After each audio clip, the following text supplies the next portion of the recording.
মুসলমান গড়ে সন্তানেরা এবং অনেক পলিটিশিয়ানরা পাশ্চাত্যের ধ্যান ধারণার প্রভাবিত হয়ে মুসলমানদের একটা বিরাট অংশ তারা এই ধারণা পোষণ করা শুরু করে দিয়েছে। ইসলাম নিছক একটি ধর্মের নাম। ইসলাম হলো শুধুমাত্র নামাজ, ইসলাম হলো শুধুমাত্র রোজা, ইসলাম হলো শুধুমাত্র যাকাত। এই আনুষ্ঠানিকতার মধ্যেই সীমাবদ্ধ।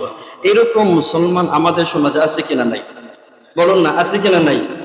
এবং তারা রাষ্ট্রের সাথে ইসলামকে বা সমাজ ব্যবস্থার সাথে ইসলামের কোনো সম্পর্ক নাই বলেই দাবি করে থাকেন, ঠিক না? এটা বলে কিনা আপনারা? বলেন নাউযুবিল্লাহি মিন যালিক।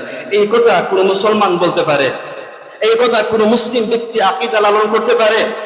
না, আপনি মুসলিম, এই কথা আপনি বলতে পারেন না। আপনি মুসলিম যদি দাবি করে থাকেন, অবশ্যই আপনাকে শরিয়া আইনে বিশ্বাস করতে হবে। এর বাইরে যাবার কোনো সুযোগ নেই। আর এর নাম হচ্ছে কুফরি। ইসলাম এবং ধর্ম, ইসলাম এবং রাজনীতি দুটি আলাদা করেন, তাহলে তো আপনি মুসলিম থাকতে পারবেন না। তাহলে আপনি এই মুসলিম দাবি করা, এটা নিফাকি, এটা মুনাফিকি, এটা মুসলমানদের কাজ না। মহান আল্লাহ সুবহানাহু ওয়া তাআলা কোরআনুল কারীমের মধ্যে সূরাতু বাকারার 85 নম্বর আয়াতে তিনি এই সমস্ত যারা মুসলমানের ঘরের সন্তানেরা এই সমস্ত আকীদা লালন করে, বিশ্বাস লালন করে, ধর্ম আর রাজনীতি আলাদা, ধর্ম এবং সমাজ ব্যবস্থা আলাদা, তাদের এই বক্তব্যকে প্রত্যাখ্যান করেছেন, তাদের বক্তব্যের সমালোচনা করেছেন। আল্লাহ রাব্বুল আলামিন সূরা বাকারার 85 নম্বর আয়াতে এভাবে ইরশাদ করেছেন, আফাতুমিনুনা বিবা'দিল কিতাব, তোমরা কি কোরআনের, তোমরা কি ইসলামের, তোমরা কি এই দ্বীনের কিছু অংশকে মানবে? ওয়া তাকফুরুনা বিবা'দ, এবং কিছু অংশকে কুফরি বা অস্বীকার করবে।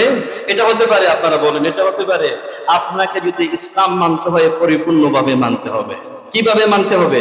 পরিপূর্ণভাবে মানতে হবে। এই জন্য আল্লাহ রাব্বুল আলামিন তিনি এইভাবে ইরশাদ করেছেন, ইয়া আইয়ুহাল্লাযীনা আমানু দুখুলু ফিস-সিলমি কাফা, হে ঈমানদারেরা, হে মুসলমানেরা, তোমরা ইসলামের মধ্যে পরিপূর্ণভাবে প্রবেশ করো। কিভাবে প্রবেশ করো?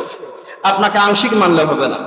আপনি নামাজ পড়েন, ঠিক আছে, জুমার নামাজও পড়েন, ঠিক আছে, আপনি যাকাতও দেন, আপনি হজ পালন করেন, উমরাও পালন করেন, কিন্তু আল্লাহ রাব্বুল আলামিনের নির্ধারিত দেশ পরিচালনা, সমাজনীতি, রাজনীতি, অর্থনীতিতে আপনি বিশ্বাস করেন না, কোরআনের রাজনীতি বিশ্বাস করেন না, ইসলামের রাজনীতি বিশ্বাস করেন না, আপনি পরিপূর্ণ মুসলমান হতে পারবেন না।